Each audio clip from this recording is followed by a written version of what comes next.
Hello guys, welcome to my YouTube channel. मैं आपका दोस्त इंजीनियर फ्रेंड आपका और एक बेहतरीन वीडियो में स्वागत करता हूं। इस वीडियो में हम देखने वाले हैं कि ऐसी कौन सी मोस्ट कॉमन इंटरव्यू मिस्टेक्स है जिसे अवॉइड करके आप अपने इंटरव्यू में बेहतरीन परफॉर्मेंस दिखा सके ताकि इंटरव्यूअर आपको तुरंत सिलेक्ट कर ले। इस वीडियो में मैंने ऐसे कुछ पॉइंट शॉर्टलिस्ट किए कि बहुत सारे स्टूडेंट्स ने ये गलतियाँ की है और उसकी वजह से उनका इंटरव्यू क्रैक नहीं हो पाया या आप कह सकते हैं कि वो सिलेक्ट नहीं हो पाए। तो देखिए दोस्तों, इसकी पहली वाली जो वीडियो थी उसमें मैंने HR राउंड के कुछ क्वेश्चन सिलेक्ट किए और वो डिस्क्राइब किए। तो मेरी गुजारिश रहेगी आपसे कि पहले आप वो वीडियो देखिए ताकि आपका HR राउंड भी एकदम आसानी से क्लियर हो पाए और आपको थोड़ा आइडिया आ जाए कि HR राउंड में एक्चुअली क्या पूछते हैं।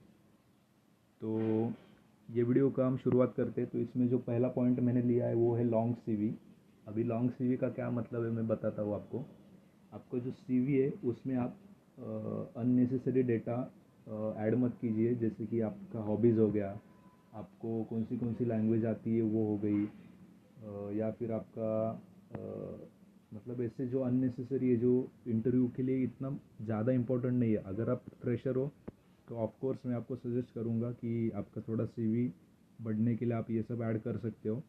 पर अगर आपको मिनिमम 1 ईयर का एक्सपीरियंस है, 1 साल का एक्सपीरियंस है, तो आप ये अननेसेसरी डेटा मत अवॉइड कीजिए। इससे अच्छा आप अपना वर्क एक्सपीरियंस को थोड़ा ज़्यादा डेप्थ में इलाबोरेट कीजिए कि आपने प्रीवियस जॉब में आपने क्या क्या किया। अगर आपने इंटर्नशिप की है तो उसमें आपने क्या क्या किया।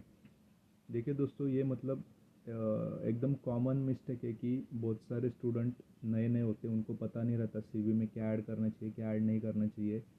तो अगर आपको इस पर सेपरेट वीडियो चाहिए तो कमेंट में मुझे बता दीजिए, मैं उस पर भी एक वीडियो लेके आऊँगा जल्दी कि फ्रेशर का CV कैसे रहना चाहिए। तो आप बस ये ध्यान में रखिए कि जब भी आप अपना CV बनाओगे तो उसमें जो इम्पोर्टेंट डाटा है, जो यूज़फुल डाटा है, जो इंटरव्यू के लिए रिक्वायर्ड है उतना ही ऐड कीजिए। अननेसेसरी आपका CV भरने के लिए मतलब ऐसे इंटरव्यूअर को लगना नहीं चाहिए कि इसके पास कुछ है ही नहीं इसलिए इसने ऐड किया है। तो अपना जो टेक्निकल स्किल्स है, आपका जो एकेडमिक बैकग्राउंड है, आपका मतलब कोई किधर आपने कुछ रैंक अचीव किया है, कोई स्टेट लेवल या मतलब डिस्ट्रिक्ट लेवल क्विज कंपटीशन हो गया, उसका आप ऐड कर सकते हो। बट ऐसे ही मतलब जो एकदम लो लेवल का रहेगा, मतलब ऐसे कुछ भी आप कह सकते हो, ऐसे कुछ भी डाला है CV में तो वो मत इंक्लूड कीजिए। प्रोफेशनल थोड़ा रखिए अपने CV को। नेक्स्ट है दोस्तों, not reading about companies background.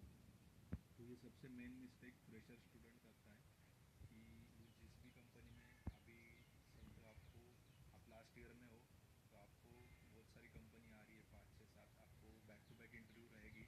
तो आपको आपने सब में अप्लाई कर दिया, पर आप एक मिस्टेक करते हो कि आपने कहाँ अप्लाई किया है और वो कंपनी का बैकग्राउंड क्या है वो आप जानते नहीं हो। कंपनी का मतलब कंपनी क्या करते हैं एक्चुअली में, उसका प्रोडक्ट क्या है, उसकी सर्विस क्या है, उनका विजन क्या है, उनका मिशन क्या है। तो आपको ये सब कहाँ मिलेगा। आप जिस भी कंपनी को अप्लाई किए उसको सीधा गूगल में जाके वो कंपनी का नाम टाइप कीजिए सर्च बार में, और उधर सर्च करके कंपनी का सीधा सीधा वेबसाइट आएगा। तो वेबसाइट पे क्लिक कीजिए और उसके सेक्शन में अबाउट अस का सेक्शन रहेगा। तो उधर जाके आपको पूरा कंपनी का डिटेल में सब मिलेगा कि कंपनी क्या करती है, उसका चेयरमैन कौन है, उनका MD कौन है। तो आप एक बार वो पढ़ लीजिए, कंपनी क्या करती है अच्छे से समझ लीजिए, ताकि आपको अगर इंटरव्यूअर में पूछा कि पता हो कंपनी के बारे में, आपको क्या पता है, कंपनी कब इस्टेब्लिश हुई है, कंपनी का मेन काम क्या है, क्या करते हैं कंपनी, सर्विस बेस है या प्रोडक्ट बेस है, तो आप अच्छे से बता सकते हो मतलब इंटरव्यूअर को। तो आप ये गलती मत कीजिए जो बहुत सारे स्टूडेंट करते हैं। आप इसको पहले प्रिपेयर करके जाइए ताकि आपका सिलेक्शन का चांस और भी बढ़ जाए। नेक्स्ट दोस्तों, not preparing well about an interview. अभी ये पॉइंट और ऊपर वाला पॉइंट ऑलमोस्ट मतलब सेम ही है। इंटरव्यू के लिए प्रिपरेशन मतलब अगर आपने कंपनी का देख लिया, कंपनी क्या करती है, कंपनी में आपका रोल क्या रहेगा, वो तो आपको पहले ही पता चल जाएगा, मतलब किस पोजीशन के लिए आप अप्लाई कर रहे हो, तो उसके बारे में थोड़ा पढ़ के जाइए। अभी आपको ये सब कहाँ मिलेगा, यूट्यूब पे सर्च कीजिए कि सपोज आप किसी भी पोजीशन के लिए जा रहे हो तो वो पोजीशन का नाम टाइप कीजिए और उसका रोल्स एंड रिस्पॉन्सिबिलिटीज ऐसा सर्च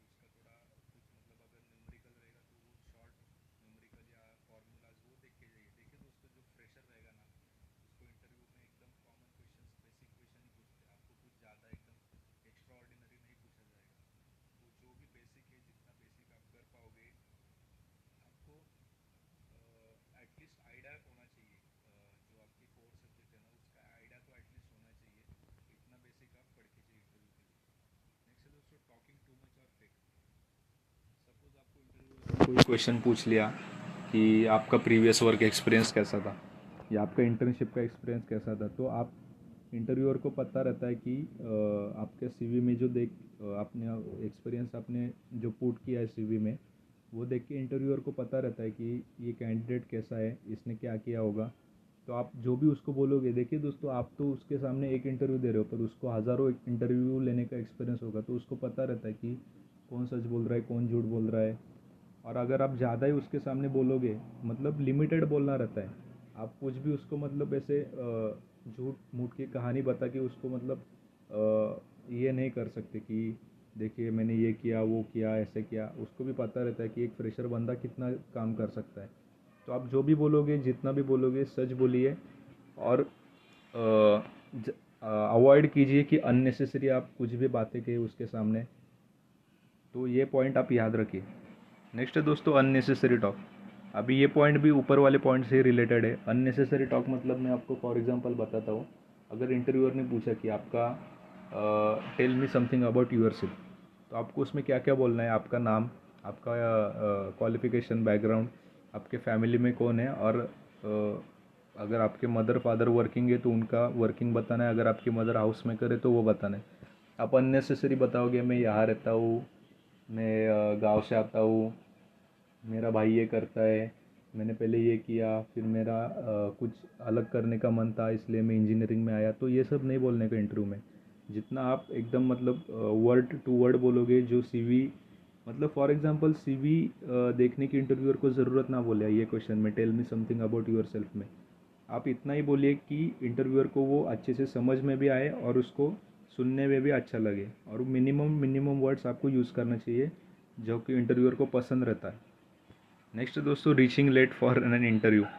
तो देखिए दोस्तों, अगर आपका इंटरव्यू कॉलेज से किधर बाहर है तो आपको पहले से ही पता होना चाहिए कि वो डेस्टिनेशन पे पहुंचने के लिए आपको मतलब ट्रैवलिंग का आपको कौन सा सूटेबल रहेगा। मतलब आपको बस से जाना है या ऑटो रिक्शा से जाना है या ट्रेन से ट्रैवल करना पड़ेगा। तो आपको एक दिन पहले आपको अगर पॉसिबल हो सके तो वो लोकेशन पे जाके आप विज़िट करके आज आइए, ताकि आपको वो लोकेशन का आइडिया लगे, ट्रैफिक का कंडीशन आइडिया लगे। या फिर आप पहले किसी को, अगर वो नियर बाय लोकेशन में अगर आपका कोई रिलेटिव रहता है तो आप उसके घर पे जाके रह सकते हो अगर आपको मोस्ट इंपॉर्टेंट इंटरव्यू रहेगा तो। या फिर आपको पहले से जनरल आइडिया रहना चाहिए कि इंटरव्यू का लोकेशन किधर है और मुझे कैसे जाना है। अगर आप लेट पहुँचते हो तो फर्स्ट इम्प्रेशन एकदम आपका ख़राब पड़ेगा। तो आप कोशिश कीजिए कि एटलीस्ट आप हाफ एन आवर जल्दी पहुँच जाओ इंटरव्यू लोकेशन पे, ताकि आपको आगे दिक्कत ना आए। कोई अगर उसने कोई फॉर्म फिलअप करने को दिया तो आप उसको अच्छे से भर सकते हो। इसलिए इंटरव्यू के लोकेशन पे आप जल्दी पहुँचिए। नेक्स्ट है दोस्तों इनअप्रोप्रिएट ड्रेसिंग। अभी आपको जो ड्रेसिंग रहेगी वो कोई मतलब आपको एक्स्ट्रा ऑर्डिनरी बन के नहीं जाना है।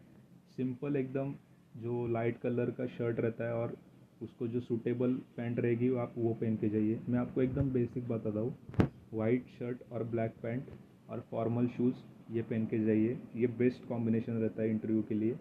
या आपको जो सूटेबल लाइट कलर का शर्ट लगेगा वो पहनिए। उससे ये होता है दोस्तों कि आप फॉर्मल में दिखने को भी अच्छे लगते हो और आपका एक फ़र्स्ट इंप्रेशन जैसे बोलते हैं वो भी एक अच्छा गिरता है इंटरव्यूअर पे। ये तो बॉयज़ के लिए हो गया, गर्ल्स के लिए भी नॉर्मल शर्ट पैंट आप पहन सकते हो। तो उस हिसाब से आप मतलब अपना ये कैरी फॉरवर्ड कर सकते हो, आपका जो भी ड्रेसिंग रहेगा। बट कोशिश कीजिए कि फॉर्मल में ही जाइए। कोशिश क्या, मैं तो 100% बोलता हूँ कि इंटरव्यू के लिए फॉर्मल में ही जाइए। नेक्स्ट है दोस्तों lack of energy during an interview. तो ये मतलब ये क्वेरी सबकी रहती है, मतलब कॉमन ही रहती है कि इंटरव्यू के दौरान मुझे नर्वसनेस आ रही है, मैं लो फील कर रहा हूँ। तो आप क्या करते हो दोस्तों कि सीधा उठ के मतलब इंटरव्यू के टेंशन में आप कुछ अगर कम खाते हो या खाते पीते नहीं हो या जल्दी निकलना पड़ता है, जैसे मैंने ऊपर वाले पॉइंट में डिस्कस किया कि रीचिंग लेट फॉर इंटरव्यू, तो आपको वो डर रहता है कि मैं लेट तो नहीं होऊंगा, इसलिए आप खाना पीना अवॉइड करते हो। तो देखिए एकदम नॉर्मल तरीके से इंटरव्यू को जाना है। मतलब सुबह का नाश्ता वगैरह करके आप नॉर्मल निकल सकते हो घर से। कोई ऐसा मतलब एक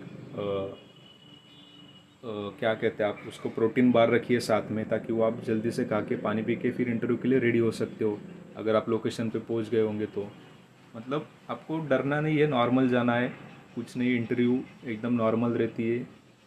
बस आपको कॉन्फिडेंटली उसको फेस करना है। तो ये याद रखिए पॉइंट कि आपकी एनर्जी कम नहीं होनी चाहिए इंटरव्यू के दौरान। नेक्स्ट है दोस्तों, not paying attention towards an interviewer. देखिए दोस्तों, वो मैं मानता हूँ कि फ़र्स्ट टाइम अगर आपका इंटरव्यू होगा तो नर्वसनेस सबको ही आता है, पर आपको क्या करना है कि इंटरव्यूअर क्या पूछ रहा है आपको उसका शांति से उसको सुन के लेना है। अगर आपको नहीं समझा क्वेश्चन तो उसको रिक्वेस्ट कीजिए कि सर मुझे नहीं समझा, आप एक बार और पूछिए। तो इसमें कोई दिक्कत नहीं है दोस्तों, वो बता देंगे आपको क्या क्वेश्चन है। अगर आपको समझा नहीं है, अगर आपको इंग्लिश में नहीं समझा तो उसको पूछे कि सर मुझे ये वर्ड का मीनिंग नहीं समझा, प्लीज़ मुझे बता दीजिए। इससे आपका मतलब एक अच्छा इमेज उनके सामने पोर्ट्रे होता है दोस्तों, कि ठीक है ये बंदे को नहीं समझा पर इसने अवॉइड नहीं किया, इसने मुझे पूछा कि मतलब ये रेडी है आंसर देने के लिए। इसका मतलब आपका एक अच्छा इमेज उसके सामने पोर्ट्रे होगा। तो अच्छे से सुन के उसका जो प्रॉपर आंसर रहेगा वो आपको इंटरव्यूअर को देना पड़ेगा। तो ये कुछ पॉइंट थे दोस्तों मैंने जो शॉर्ट लिस्ट किए थे, मोस्ट कॉमन इंटरव्यू मिस्टेक्स। अगर आपको वीडियो पसंद आती है तो आपके और दोस्तों को भी शेयर कीजिए, आपके कॉलेज के ग्रुप में शेयर कीजिए, ताकि आपके जो सारे दोस्त रहेंगे उनको भी ये वीडियो देख के एक ये मिले कि इंटरव्यू में हमें क्या क्या मिस्टेक्स रहती है वो अवॉइड करनी चाहिए। देखिए दोस्तों, जितना इंटरव्यू के लिए एक पॉइंट मतलब क्या करना चाहिए, इससे इक्विवेलेंट ही है कि क्या नहीं करना चाहिए। तो आप ये बात ध्यान रखिए। थैंक यू दोस्तों, मिलते हैं एक नेक्स्ट वीडियो में। तब तक के लिए all the best for your interview.